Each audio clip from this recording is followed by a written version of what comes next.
सद्गुरुदेव भगवान की जय। कि ध्यान मूलम गुरुर्मूर्ति पूजा मूलम गुरुपदम मंत्रम गुरुवाक्यम मोक्षेमूलम गुरुकृपा। अखंड मंडलाकारं व्याप्तं चराचरं तदेकं दर्शितं येन तस्मै श्री गुरुवे नमः। बोलिए सद्गुरुदेव भगवान की जय। हृदय में स्थित परमात्मा राम की जय। आज का बड़ा सुंदर प्रसंग है। मानव जीवन के 3 शरीरों का रहस्य क्या है। मानव जीवन के 3 शरीरों का रहस्य क्या है।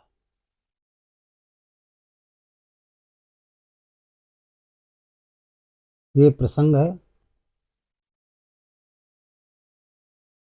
मानव जीवन के अंदर, मानव शरीर के अंदर 3 शरीरों का रहस्य क्या है। ये प्रसंग है आज का। मानव शरीर के अंदर 3 शरीरों का रहस्य क्या है, ये प्रसंग है। इस पर हम चर्चा करेंगे। तो देखिए, ये स्थूल शरीर है। सबसे पहले समझेंगे कि 3 शरीर हैं कौन कौन। एक शरीर तो सबको दिखाई देता है, हाड़ मांस का शरीर है, जिसमें आंख लगी है, मुंह है, कान है, दांत हैं, नाक है, त्वचा है, हाथ पैर उत्सर्जन विसर्जन, यानी 10 इंद्रियां, जो हमें आप सबको प्राप्त हुआ है। इस शरीर को अध्यात्म की भाषा में स्थूल शरीर कहा गया।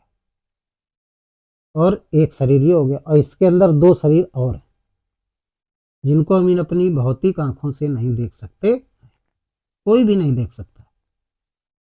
शास्त्रों में वर्णन है कि मानव शरीर 3 शरीरों से मिलकर बना है। मानव शरीर 3 शरीरों से मिलकर बना है।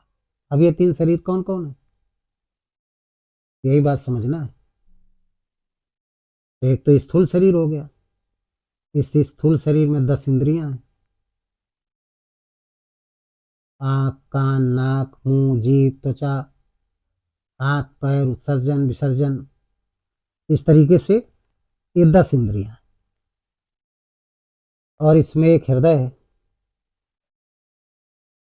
इसके 4 भाग होते हैं, जो पंपिंग करता है, सबको पता है। एक शरीर ये हो गया। फिर दूसरा शरीर कौन है, 2 और शरीर है। तो दूसरा शरीर कौन है, इसके अंदर एक सूक्ष्म शरीर, उसमें भी हृदय होता है, जिसको अंतःकरण कहते हैं। उसमें उसके भी 4 भाग होते हैं। एक भाग मन, बुद्धि, चित्त और अहंकार। एक भाग मन है, दूसरा बुद्धि है, तीसरा चित्त है, चौथा अहंकार। ये वाल्व कहते हैं उस हृदय के। जैसे इस स्थूल शरीर में जो हृदय, इसके 4 वाल्व होते हैं, ऐसे सूक्ष्म शरीर का हृदय है, उसके भी 4 वाल्व होते हैं। इनको अंतःकरण भी कहते हैं। अंतःकरण का हो चाहे हृदय का हो, तो उसमें 4 वाल्व होते हैं। एक मन होता है, एक बुद्धि होती है, एक चित्त होता है, एक अहंकार होता है। जब हम कोई सूक्ष्म शरीर के हृदय के जो बाल्ब है, मन है, उससे हम योजना बनाते हैं, तो जो दूसरा बाल्ब है, जिसको बुद्धि कहते हैं, वो निर्णय लेती है। फिर चित्त उस निर्णय पे लग जाता है, और जब काम हो जाता है तब कहता है कि मैंने किया। ये अहंकार। तो ये स्थूल शरीर क्या कहने लगता है कि मैंने किया, ये अहंकार है। ये जुड़ा है उससे, इस कान से जुड़ा है, तो कह देता मैंने किया। तो एक शरीर ये हो गया, सूक्ष्म शरीर हो गया। फिर इसके अंदर, सूक्ष्म शरीर के अंदर एक शरीर होता है, कारण शरीर। जिस शरीर की वजह से ये जो जीवात्मा है, जीव है, एक शरीर से दूसरे शरीरों में जाता है, स्थूल शरीर से बंधा रहता है, मुक्त नहीं हो पाता। कारण शरीर होता है। उस कारण शरीर में क्या होता है, स्थूल शरीर और सूक्ष्म शरीर के जो संस्कार होते हैं, शुभ और अशुभ, अच्छे और बुरे, वो जमा होते हैं। वो क्या होते हैं? जमा होते हैं। और उन्हीं संस्कारों के हिसाब से मरते समय, उन्हीं संस्कारों में जो संस्कार मरते समय याद आ जाते हैं, यदि वो रजोगुणी संस्कार हैं तो रजोगुणी योनि मिलेगी, तमोगुणी संस्कार आ गए तो तमोगुणी मिलेगी योनि, और यदि सतोगुणी संस्कार आ गए मरते समय मन में तो सतोगुणी योनि मिलेगी, यानी मानव का शरीर मिलेगा। रजोगुणी संस्कार आ गए तो बंदर पशु बनेंगे, तमोगुणी संस्कार आ गए तो कीड़े मकोड़े बनेंगे।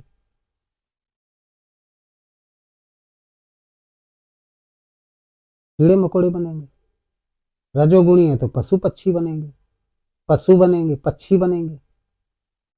तमोगुणी आ गए तो कीड़े मकोड़े, सांप बिच्छू बनेंगे, नारदानी कीड़े बनेंगे। यदि सतोगुणी विचार आ गए, राम नाम जप रहे हैं तो सतोगुणी विचार आएंगे मरते समय, तो आपको मानव शरीर मिलेगा, पुनः मानव शरीर मिलेगा। तो मानव शरीर प्राप्त करना ही मोक्ष है, इसी को मोक्ष कहते हैं। और अच्छे घराने मिलेगा, यदि जीवन में आपने भगवान का भजन किया है, सत्संग किया है, सुना है, दूसरों को सुनाया है, तो आपको मोक्ष मिलेगा। मोक्ष का मतलब होता है सच्चित आनंद, दुनिया का वो सारा आनंद आपको प्राप्त होगा। आप भोग करेंगे सारे जीवन, उस आनंद का भोग करेंगे, आईएएस बनेंगे, पीसीएस बनेंगे।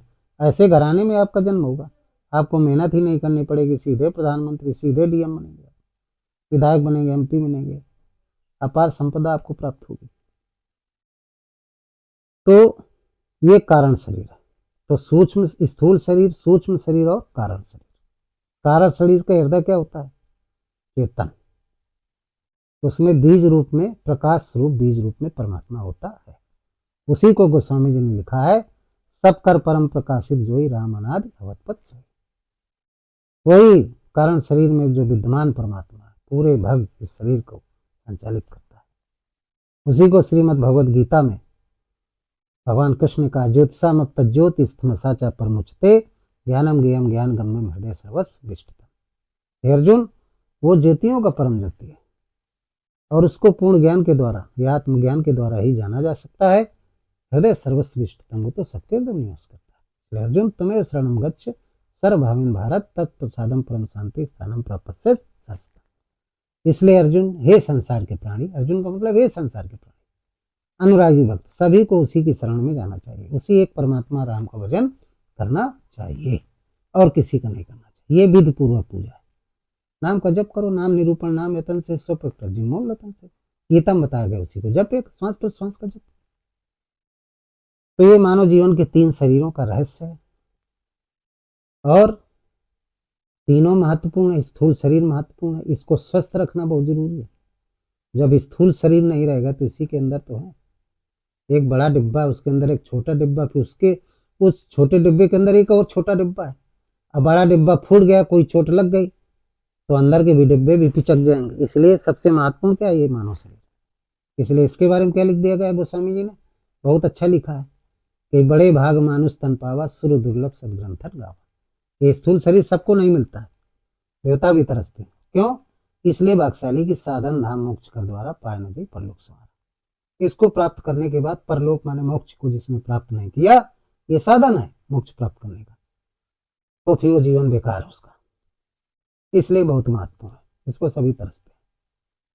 तो स्थूल शरीर का बहुत ध्यान रखना चाहिए। अच्छा सा विहार करो, अच्छा सा आहार करो, गलत भोजन इसके अंदर न डालो, गलत संगत न करो, भगवान का भजन करो और मन सहित इंद्रियों का संयम करो, जिससे आपकी मनोवृत्ति जो है अच्छी बनी रहे, कूल माइंड रहे आपका, विकारों से रहित रहो। जब ये स्वच्छ रहेगा, कहते हैं जैसा खाओ वन वैसा हो मन। अच्छा आहार विहार करेंगे, अच्छी संगति करेंगे, पठन पाठन करेंगे तो मन आपका निर्मल हो जाएगा। अंतःकरण का जो मन है वो निर्मल हो जाएगा। जब मन निर्मल हो जाएगा तो चेतन शरीर के अंदर जो परमात्मा है उसकी प्राप्ति हो जाएगी। उसके लिए लिखा है, निर्मल मन जन सो मोहि पावा और मोहि कपट छल छिद्र न भावा। मन निर्मल होना बहुत जरूरी है। तो ये तीनों शरीर बहुत महत्वपूर्ण है। स्थूल शरीर का विशेष ध्यान देना चाहिए। आप काम करो भौतिक जीवन के, नौकरी करने वाला नौकरी करे, किसानी वाला किसानी करे और व्यापारी व्यापार करे। लेकिन स्थूल शरीर का भरण पोषण बहुत अच्छे से करें, कंजूसी मत करें और बहुत संतुलित माइंड रखें। भगवान के चरणों में मन लगाएंगे, काम करते रहो, नाम लेते रहो, तो मन ठंडा रहेगा, सही दिशा रहेगी। जब दिशा सही रहेगी तो दशा अपने आप आपकी ठीक हो जाएगी। जिसकी दिशा सही उसकी दशा सही। इन्हीं शब्दों के साथ इस सत्संग को समाप्त करते हैं।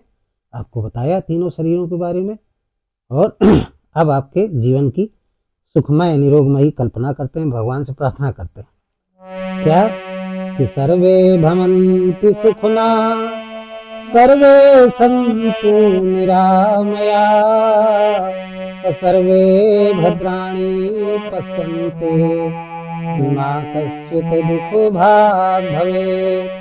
सर्वे भवन्तु सुखिना सर्वे सन्तु निरामया सर्वे भद्राणि पश्यन्तु मा कश्चित् दुःखो भाग् भवेत्।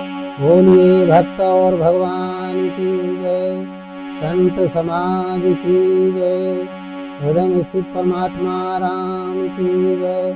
ओम राम।